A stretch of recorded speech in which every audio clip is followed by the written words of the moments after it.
আবৃত্তি করছি কবি যতীন্দ্রমোহন বাগচি রচিত কবিতা কাজলা দিদি। বাঁশ বাগানের মাথার উপর চাঁদ উঠেছে ওই, মাগো আমার সুলোক বলা কাজলা দিদি কই? পুকুর ধারে নেবুর তলে থোকাই থোকাই জোনাই জলে, ফুলের গন্ধে ঘুম আসে না, একলা জেগে রই। মাগো আমার সুলোক বলা কাজলা দিদি কই? সেদিন হতে দিদিকে আর কেনই বানা ডাকো? দিদির কথায় আঁচল দিয়ে মুক্তি কেন ঠাকো? খাবার খেতে আমি যখন দিদি বলে ডাকি তখন ঘর থেকে কেন মার দিদি আসে না কো? আমি ডাকি তুমি কেন চুপটি করে থাকো? বলো মা দিদি কোথায় গেছে? আসবে আবার কবে?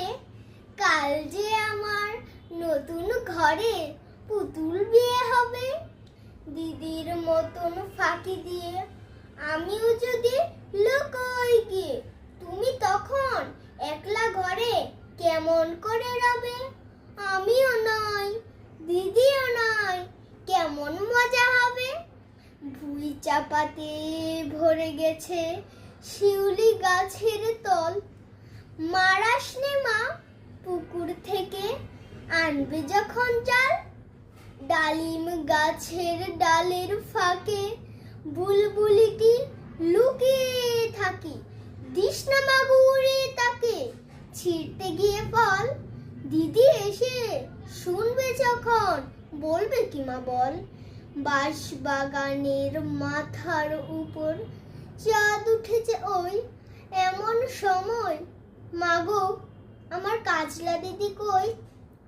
বেড়ার ধারে পুকুর পাড়ে ঝিঝি ডাকে ছুপে ছাড়ে, নেবুর গন্ধে ঘুম আসে না, তাই তো জেগে রই।